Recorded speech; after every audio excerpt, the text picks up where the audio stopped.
This next case is a young female with bilateral conductive hearing loss and absolute normal tympanic membrane. Are Ashim and Ashish there in the auditorium? No, sir. So this patient, Rory sir is there, sir. Sir is in a he's mixer kuch hai. what is going on? So this is a young female having bilateral conductive loss on otoscopy, normal intact tympanic membrane. So the first diagnosis which jumps to our mind is almost always otosclerosis.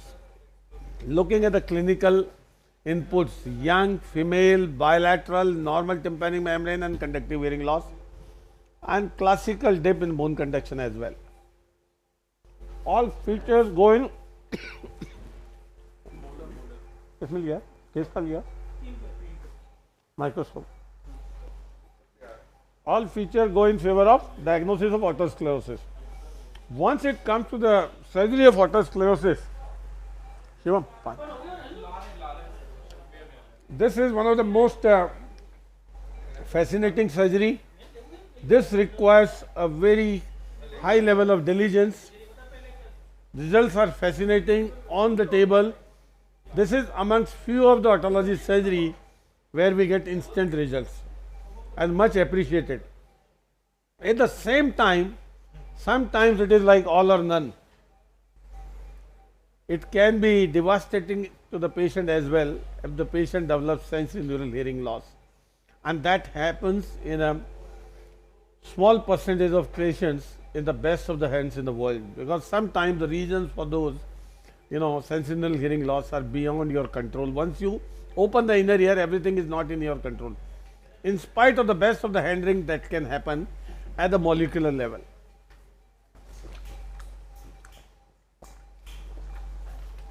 So once it comes to the surgery, as I mentioned, the surgery has fixed steps, fascinating. Sometimes it is complicated by the anatomical issues or from the disease profile, with massive disease, obliterative anatomy which is complicating the access. All those things further complicate. And if you are aware of all this, you can do a ultimately better job than cutting a sorry figure. So clinical diagnosis is most of the time correct in this scenario, and you don't need any other investigation. Adding CT scan can get you a lot of anatomical information pre-op to make you prepared for any difficult situation if it is.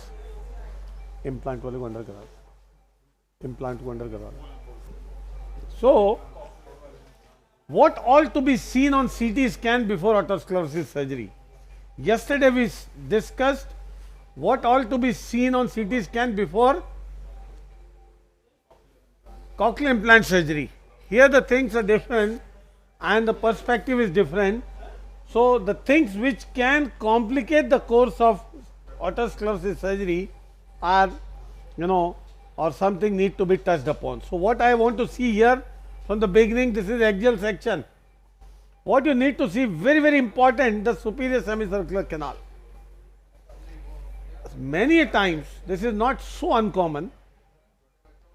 If you have a superior canal fistula, there is like a third window. The sound enters through the ossicular chain preferentially to the oval window. Oval window goes in, round window goes out, the entire middle ear is, the inner ear is otherwise sealed. If there is a leak in the inner ear somewhere, a third window for many reasons, and the commonest of them is the superior semicircular canal fistula, a prior CT scan can pick up this. How can? Get this coronal section, follow this coronal section. This is your cochlea, this is your vestibule, this is your intra-auditory canal. See this? This is your vestibule, this is posterior canal, lateral canal, and this is superior canal.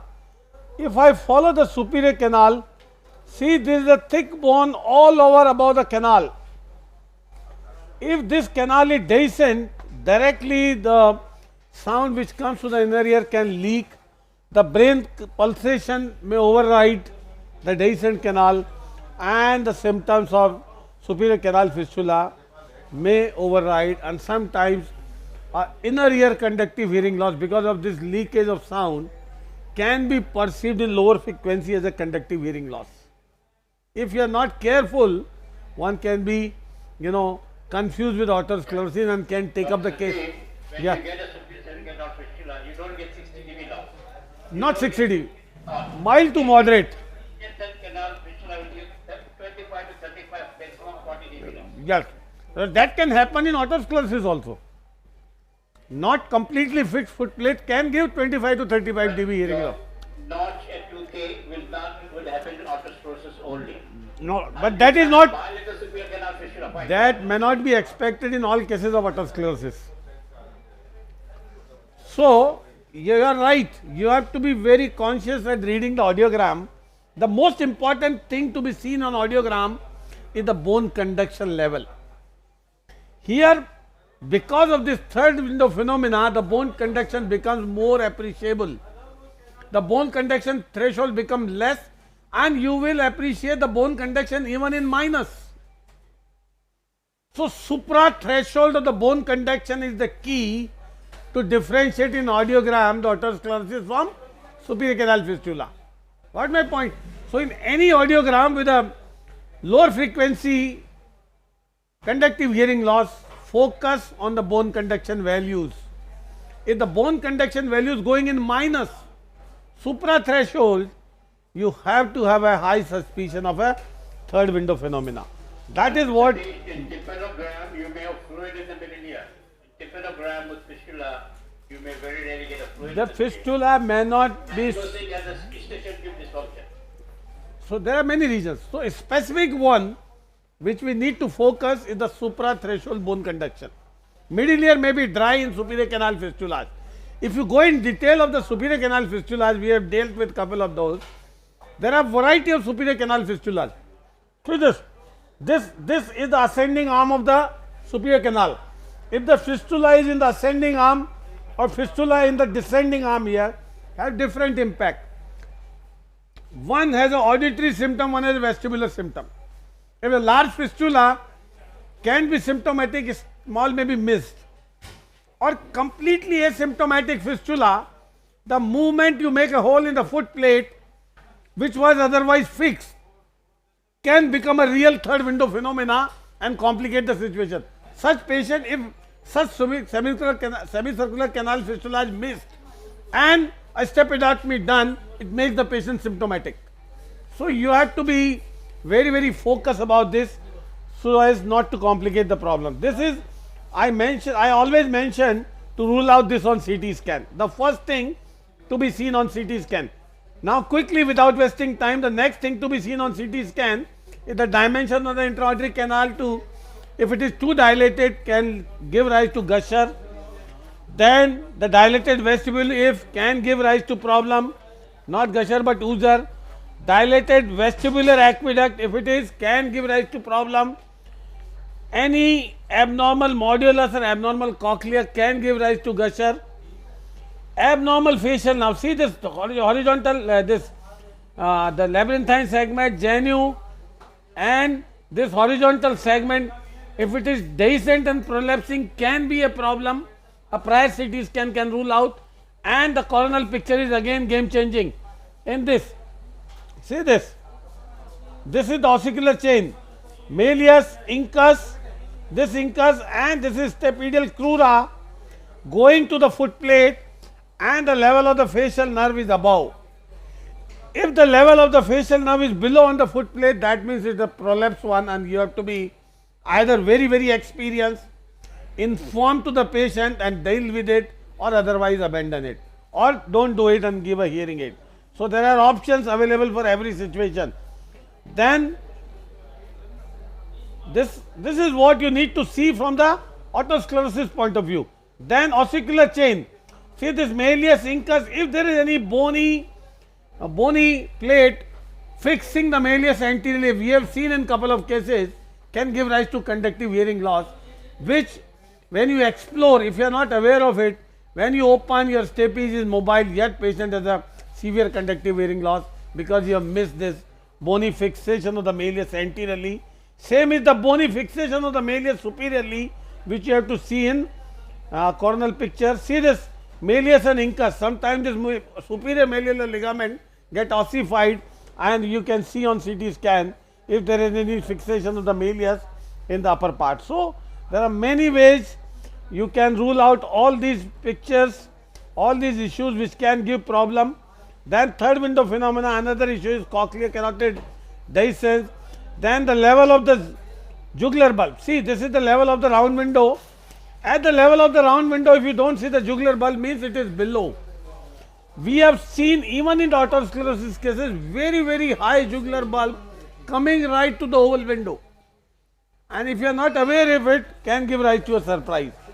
So there are many things you have to look from the stapes perspective, not everything in the HRCT of the temporal bone, just fine points I have touched upon which are important from otosclerosis perspective. Anything you want me to add on?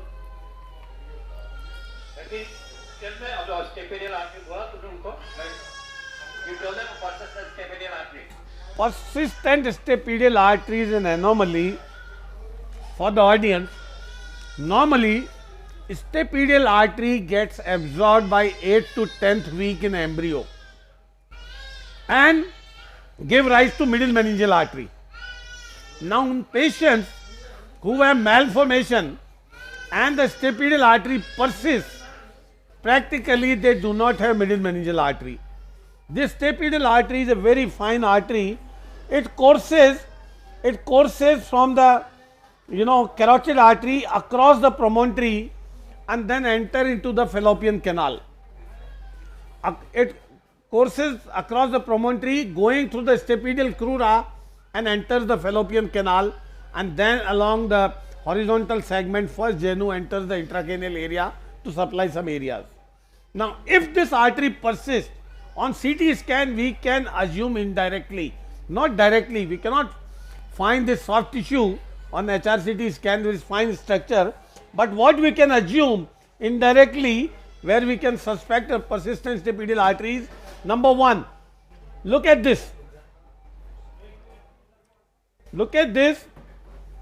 This is your cochlea. I am going anteriorly. This is carotid artery.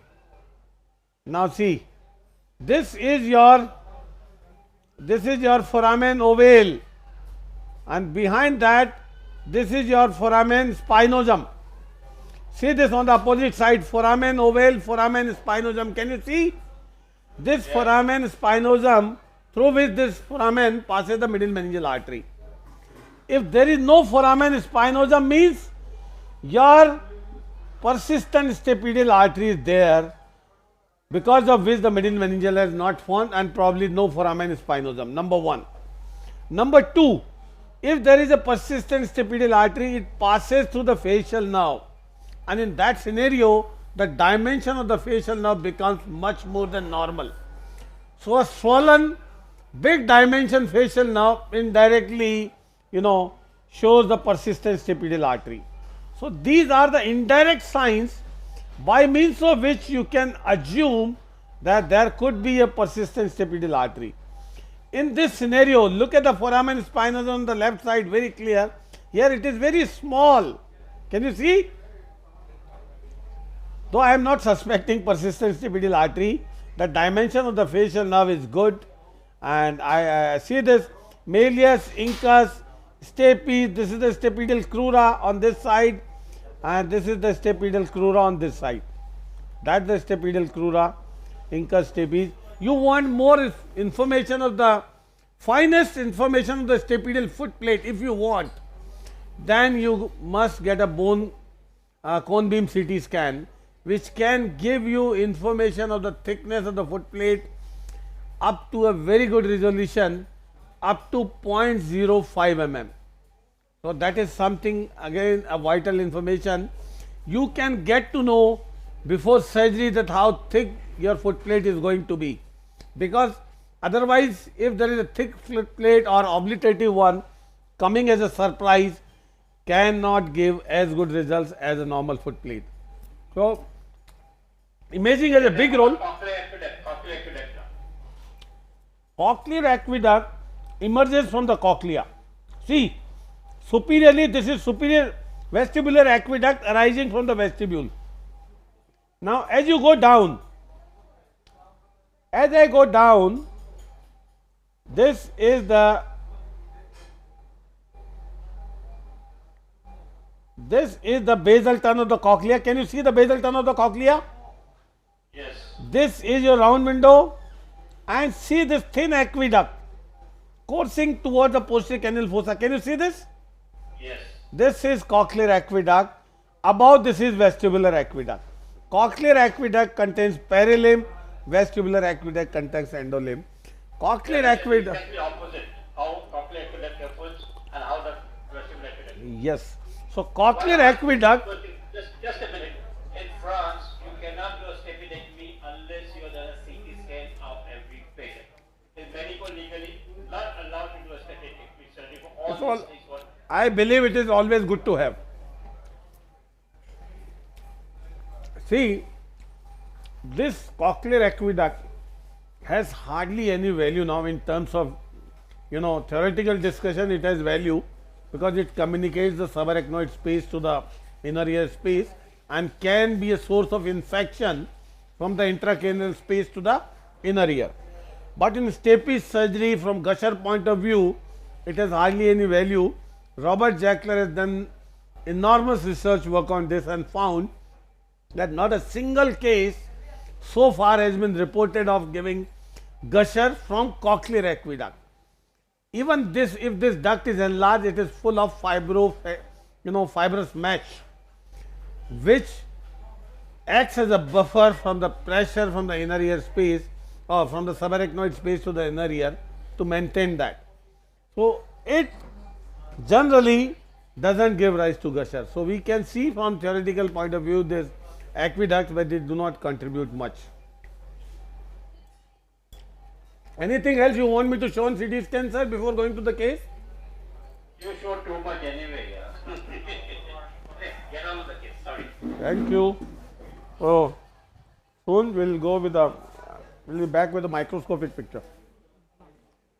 हाँ, तो madam आई ना? आ जाएंगे.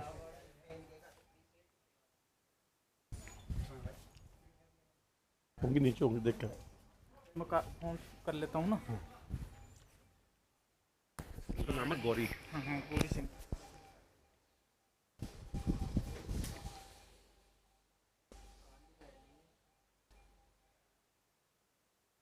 किसका? Left कर दो. Right year कर दो. इसका सीटी आ गया. कहाँ गया वो? देखा.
connect. Connect.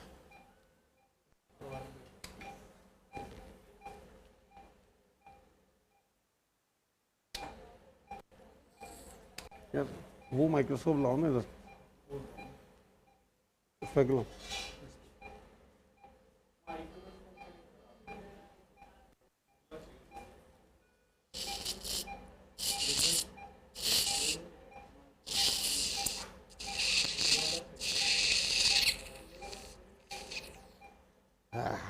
लैब अनुपम को बुलाओ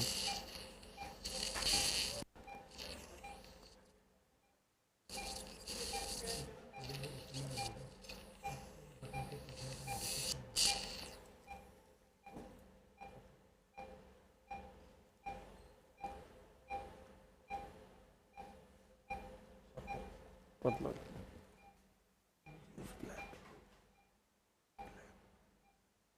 बुला अनुपम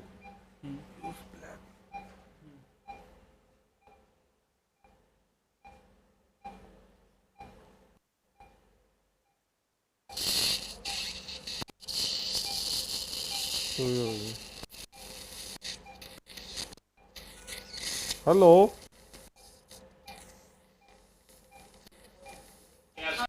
Yes, sir, we are in audit.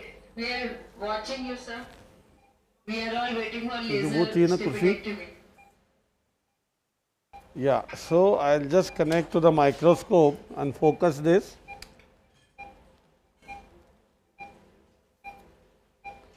Sir, what is the learning curve of laser staphylectomy? Learning curve is very short.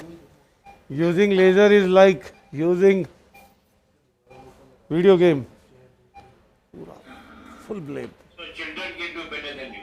Yes, You can do better than no doubt, no doubt. So, sir, what is the risk that when you use laser on foot plate, the deeper structures, scala, इसको हटवाइए हटवाइए. Hello, can you repeat? Sir, scala vestibuli damage तो नहीं हुई है. That is the only apprehension when we start doing something. So, The inner ear damage. yeah. So using, there are variety of lasers available, Right. and out of them, the safest laser for the inner ear is this carbon dioxide laser, invisible laser. There are lasers which have gone to disrepute because of this region of giving sensory neural hearing loss. The argon laser initially came in picture in the beginning, but Yes. it would give more inner ear trauma and gone to disrepute. You heard of KTP laser? Is a contact laser. Yes. Visible laser. It is a good laser for hemostasis, but not good for inner ear as compared to the CO2 laser. And this luminous, which uses CO2 as a single shot, has proven to be very, very safe, because this laser energy is absorbed by the bone of the foot plate and then the inner ear fluids. This laser is absorbed by water. Okay. So the most of the energy before reaching to the vestibule and organ is absorbed by bone and the fluid. That is the foot plate and the inner ear fluids. So this is considered to be a safe, provided you use, within the parameters, not anything you want to use, and that is how this laser is the most useful one. Like a microscope. Sir, like when you use कुछ नहीं करता तू यार. I've been using laser since 91. I'm on a fourth laser machine now. I always buy a cheaper Patla. machine, Chinese and all that. I never dared to do a step piece of those machines. I would not dare to do. I do not know what is the penetration. A 0.5 millimeter turn it. So what he says, luminous laser, use a good quality of laser. One shot. It may not be one shot. I see a lot of people say one shot. Of course, most often they can do it one shot. Two shot doesn't make a difference. So good laser CO2 is most important than cheapo laser, as simple as that. I'm saying 91 centimeter cutoff. Absolutely. I'm not there to stay pace with that laser. Sir, when we do laser, we pack the adjacent area. So here, do we use इससे एक size बढ़ा दे दो. pack with saline? Yes, so to prevent from the damage by the laser heat, you have to take lot of precautions. Like in the airway, you use lasers on the with the airway gases in vicinity. You have to use lot of precautions, laser tube, Cottonoids. laser cottonoids, and all that. In autology, yes, the laser goes focus with a micro manipulator. Obviously, if some vital structure is in vicinity like a decent facial nerve, in the previous case you have seen, we cover the facial nerve with a wet gauze because whatever wet material you use, water absorbs this CO2 laser. Okay. देखना क्या जा रहा है? Satish, I'm taking your permission. Yes, sir. And we go. I wanted to see your skull-based osteomyelitis case anyway. Yes, yes, we'll show you, sir. I'm the first one in India in the world to do skull-based osteomyelitis surgery, which a lot of people still don't believe it. It's a very, very difficult surgery, very, very efficient surgery. Indication has to be like any patient with any infection in any body should be treated with antibiotic. So what's the problem with skull-based osteomyelitis? There's a microangiopathy. Diabetic patient gets angry because the blood supply stops in that area. Similarly, skull-based osteomyelitis is necrotic tissue, granulation tissue. Blood supply doesn't reach there for your antibiotics to reach. This is how they do not respond. Early cases are going to respond. You give antibiotic. We have kept a case, sir, and obviously what you said is correct, and we'll discuss.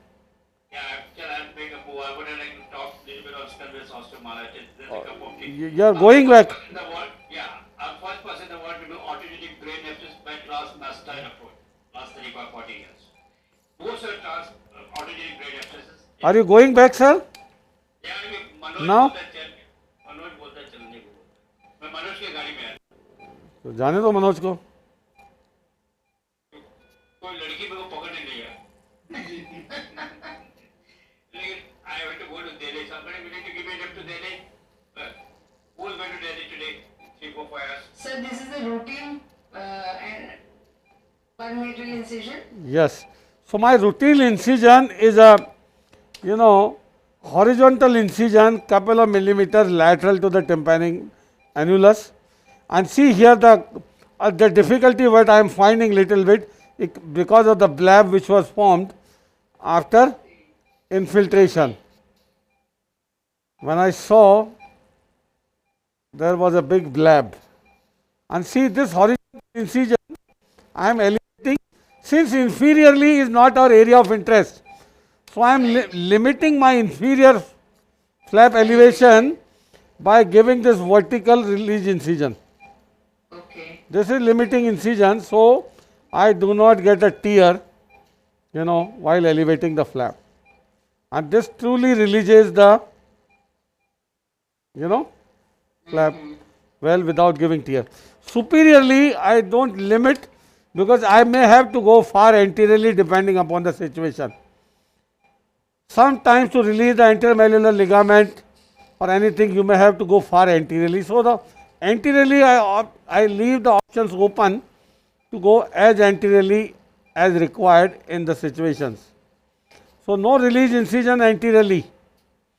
Okay. We can go 28 to head of malleus also. Yes, yes. See this? So area of interest is this posterior superior one in nutshell. This is our area of interest in stapes surgery.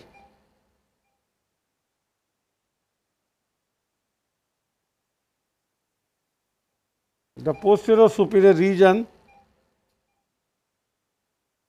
See, I am reaching to the level of the annulus.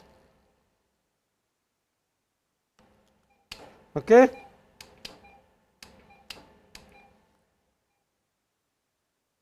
This is how I am reaching to the level of annulus.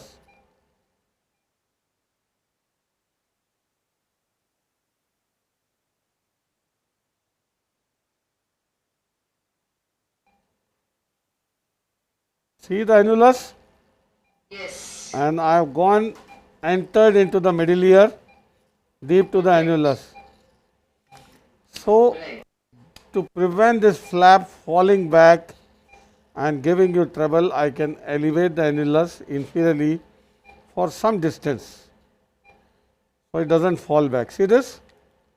Yes. And superiorly now is the area of interest. See the overhang. Very much. This is the overhang and this is the chorda tympani we have just underneath. See this chorda? Yeah. And underneath is the glimpse of Joint. the incudostapedial joint. See, this is chorda. This is chorda, that is the long process of the incus. Can you see? Yes, sir. Very clear? Yeah. And see, this is the full exposure of the posterior superior area. This exposure is the key. Now, what kind of exposure is needed medially? Medially, we should be able to visualize the entire foot plate.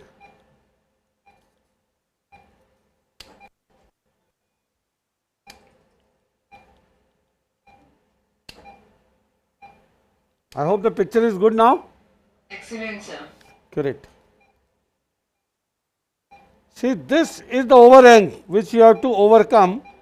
You can remove by many means. You can use the micro drill, you can use the micro gauge and hammer, or here I am using my favorite Kalsto's curate. See now more and more incus coming into the view.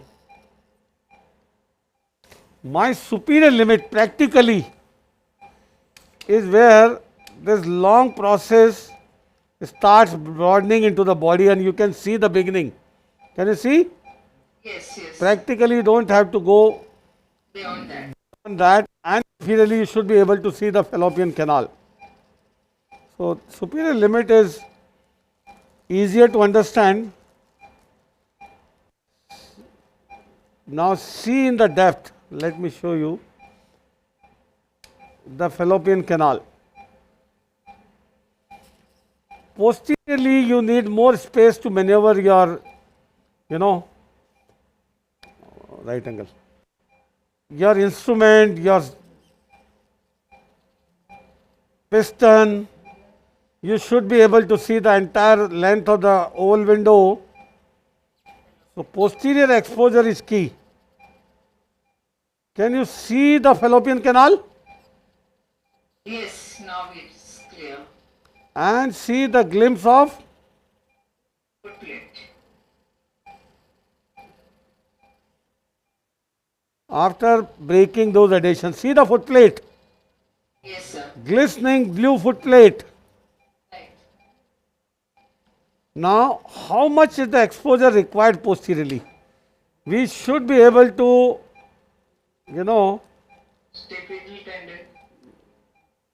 able to maneuver our piston and the instrument adequately. So posteriorly we should go behind to expose the entire foot plate, and mostly it requires exposure till you able to see your pyramid.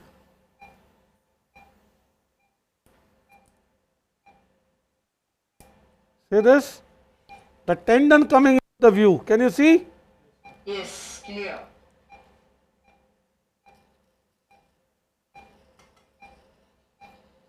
And you can release this caudal canal as you go more and more inferiorly.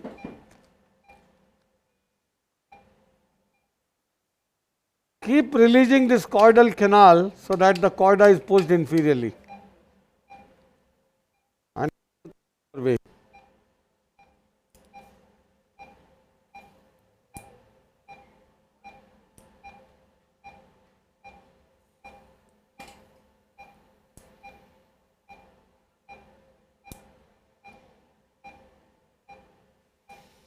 See more and more tendon coming into the view. Hello. Yes, sir. Yes, sir. We are enjoying it, sir. And see this posterior crust coming into the view. Yes, sir. See the posterior crust.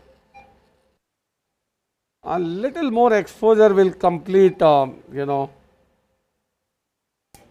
It is done under local anesthesia, I suppose, sir. always. Always. That gives you amazing feedback About the results. about manipulation of the inner ear structure if it is undue, where patient will immediately perceive the vertigo. At the same time, you can check the hearing on the table as well. Right.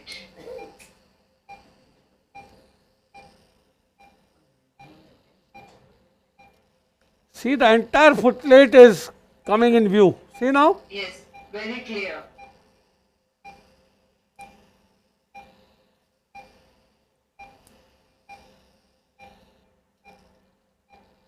बहुत बढ़िया है.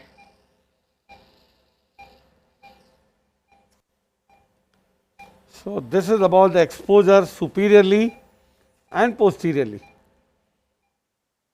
Now, the first is to confirm your diagnosis. In order to confirm your diagnosis, we'll check the mobility of the entire ossicular chain.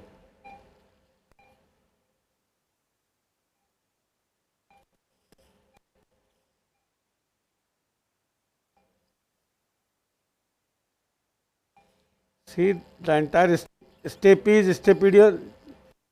stapedial joint, facial nerve, foot plate, and even round window, all are in one view. Yes, sir.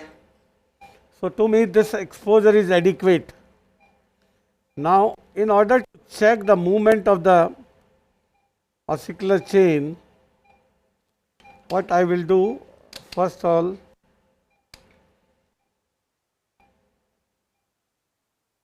see, while mobilizing the malleus, can you see the movement of the incus?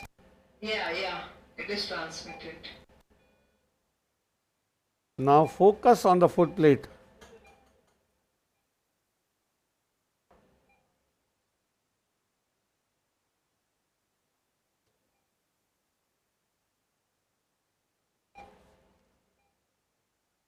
Now the focus is on foot plate. Movement of the stapes, see the incus doesn't mobilize the foot plate.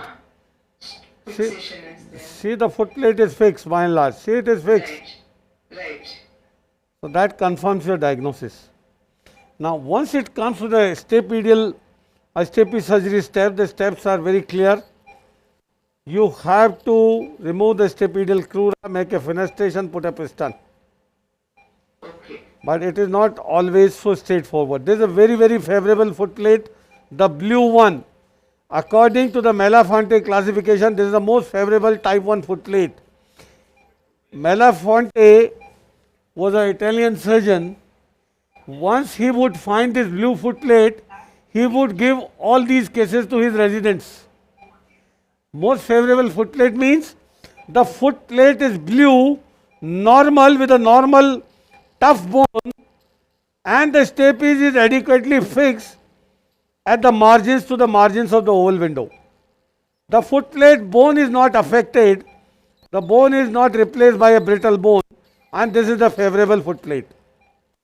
And he would give all such cases to residents. The foot plate bone is normal, so it is not going to be cracked so easily.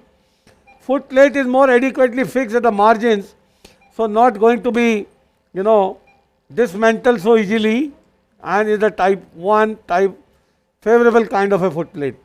If it is a white foot plate means the foot plate, if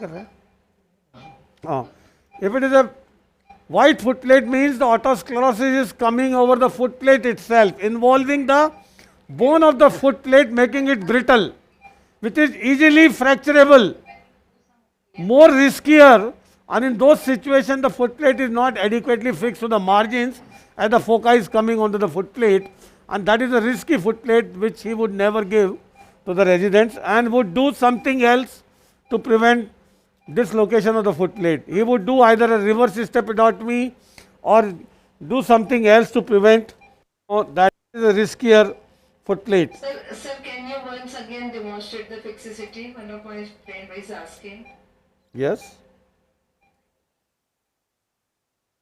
We have already seen, I had shown you the mobility of the incus and the malleus. That For- was seen, yes, sir. Our state is again. Yeah. See this. Focus on the foot plate. When I mobilize the incus, the foot plate is not moving. Right. See this? ठीक है. And see this, you can feel the complete fixation at the margins of the oval window when you try to mobilize. It is adequately fixed, favorable foot plate for the stapes surgery, I would call it. Right. Now, Full exposure. and we have a good adequate space also in the oval window. Had there been less space, more overcrowded, I would think of doing a reverse stepidotomy. But here is the most favorable one. So I'll go ahead with the regular steps. In the regular step, my first step would be, since I am using laser at 2 steps later, laser is the key. This laser I have been using almost for last 17 years. Only for 2 steps in a primary surgery and in revision at the level of the oval window. These are the 3 indications in stapes surgery. So 2 steps are the critical one, that is fenestration and removal of the posterior crus. Now see what I am doing, disarticulating the joint. See my joint is at this level. By anterior-posterior movement I have found and disarticulated the joint. Can you see? Yes. Next step would be vaporizing this tendon. Okay. See now the role of the laser.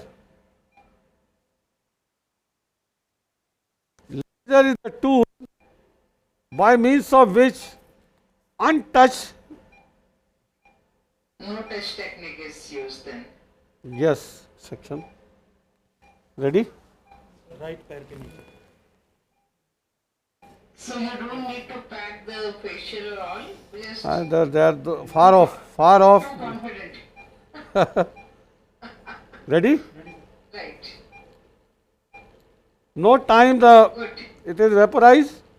Very short and done. Now the posterior crus, which is a thick one, anterior is almost always fragile.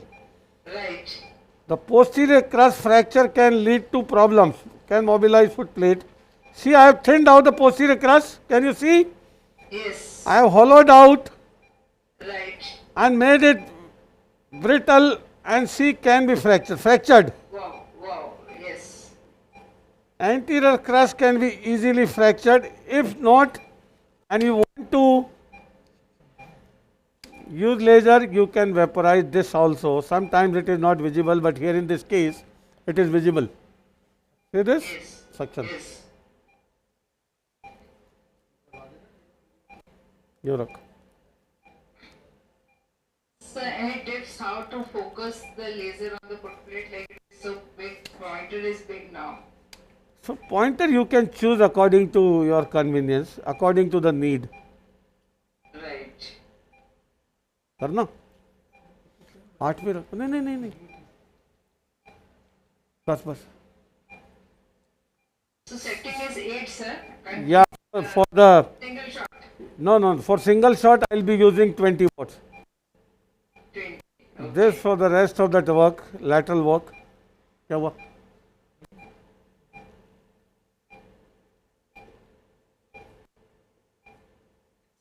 So what Anna. are we doing? I am web. Plus का stump को हटा रहे हैं sir. Yeah, I don't want to take chance. If it is visible, I can remove with the laser. A thick anterior crust is a disaster sometimes. So can you again repeat the setting 8 with continuous? Yes. See now, I have vaporized the anterior crust as well Across, yes. and get it out. See this? Forceps. Sir, for plus, what setting did you use? 8 watts. 8 watts with continuous or a single shot? No, the super pulse. See this. Super pulse, okay. See both the crust. Wonderful, wonderful. Very beautiful. So this went off Perfection. without mobilizing. Yes. Now, Very big security point. Otherwise, yeah, for this is one of the steps where laser gives us security. Now I will, before making the fenestration, I think this is one step where a mechanical movement can lead to, subluxation or fracture. Measuring gauge. Now I will be using a titanium piston. So I am using my measuring gauge. I am expecting 4.5. This measuring gauge is a, this is a tool to measure the size of the piston. Somewhere around 4 point. this is a special tool, something. Actually, This this no, this is for Kurj. titanium. Yeah, so let me see 4.5. Oh.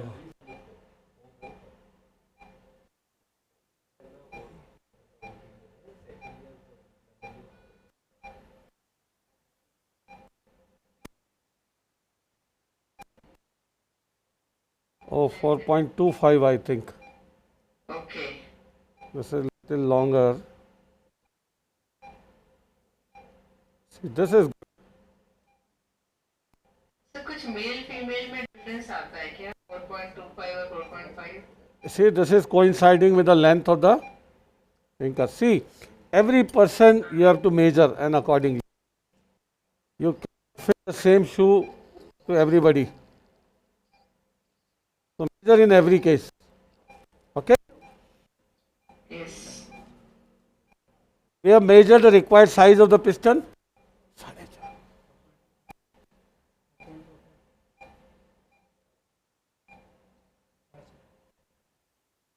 Now see the very important step. Can you see here? Fenestration. The best site for the fenestration where the inner ear structures are farthest are in the central part inferiorly. Okay. This is very important, and this we follow after the study from Hugo Fish, wherein they dissected more than 300 bones and measured the length of the vestibular superstructures, vestibular end organs from the medial end of the foot plate. So the setting is same of L laser, 20 single shot. single shot 20, and This is see the dimension is 0.5 now. pointer is very blur and interfering with the blood, sir. See this? Single shot and done. And can you see the fluid field vestibule? Can you see the fluid field vestibule? Yeah. Vestibule should be filled with fluid. It should never get dry. Too much of the power can absorb the entire fluid, and that's it. Right. So this single shot 20 watts has been considered to be the best, and we have done thousands and thousands of stapes surgery to this technique. That Now is the amazing to see. last and the simplest part is the piston insertion, and that is from titanium, like a video game. See this?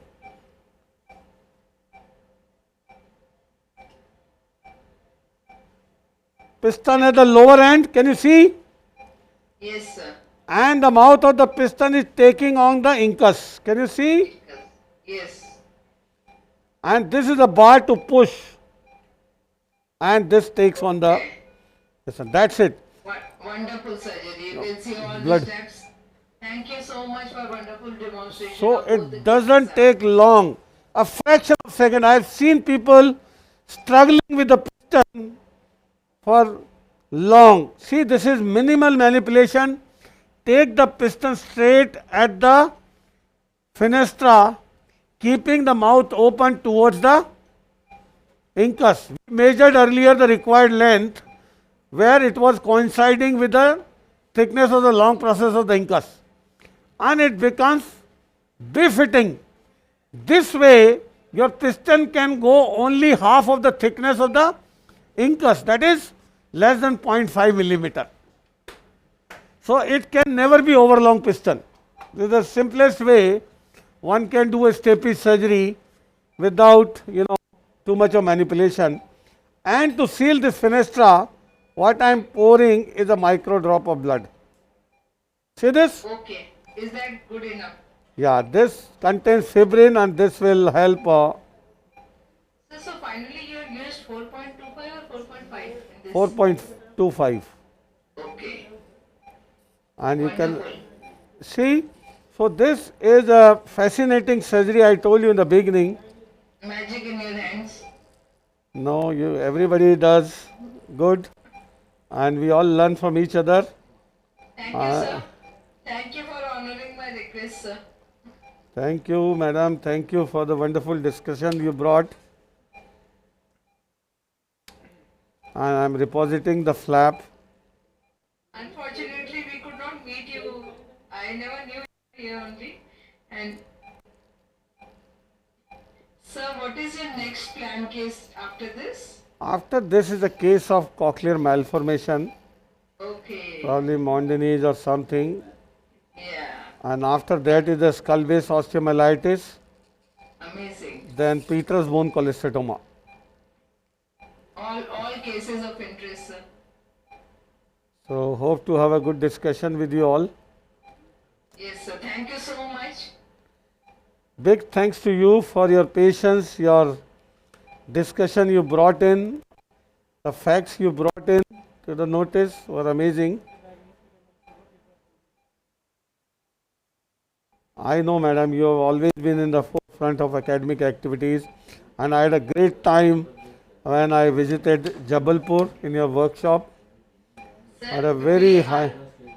we have learned many things from you. We don't express, but whatever you are teaching is relevant to all the surgeons of India.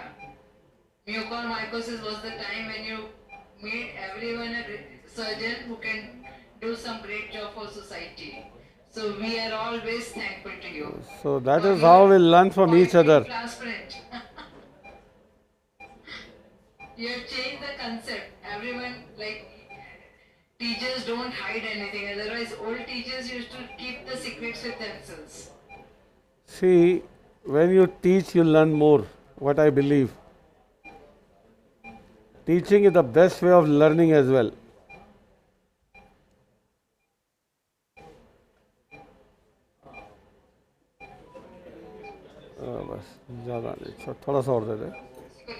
So this was all about the stapes surgery, and we move on quickly as we have number of cases lined up. So next interesting case, Vic laga de. Yesterday we saw a regular implant, cochlear implant. Yes, sir. In a similar way, there's another implant, not very different, but malformation in the cochlea, we must know, are not so uncommon. And there are variety of malformations we need to know and keep in mind, so that accordingly we can give our patient the best available results. Because malformation calls for a lot of change in your surgical technique, your approach to the patient, choosing the electrodes, prognosis, everything is altogether different in a regular and malformed case. Yes, So madam. one, Yes, madam. so you will do a subtotal petrosectomy with conditioned exposure. But if it is just a malformation of No, I am not saying I am doing a subtotal petrosectomy. All malformations do not require a subtotal petrosectomy. So your screen is not coming, sir. The vision, we are not able to see anything. Yes, Right, yes. now we are seeing. Right. Satish, Dr. Satish. Yes, Sir, boss. Well, this is a good case. Many people are in the hall to see this case. Thanks to you, boss. So, इसका वो सीटी कहाँ है? सीटी नीचे yeah. And Ravi is here. Ravi, show कर रहे थे कि हाँ, करवा दो, करवा दो. we'll coordinate with you. Pardon? Sir, good morning, Dr. Ravi Bhatia. Hello, boss. How are you? I am fine, sir. Absolutely delighted to see you, sir. Always full of energy. Thank you. Thank you so much.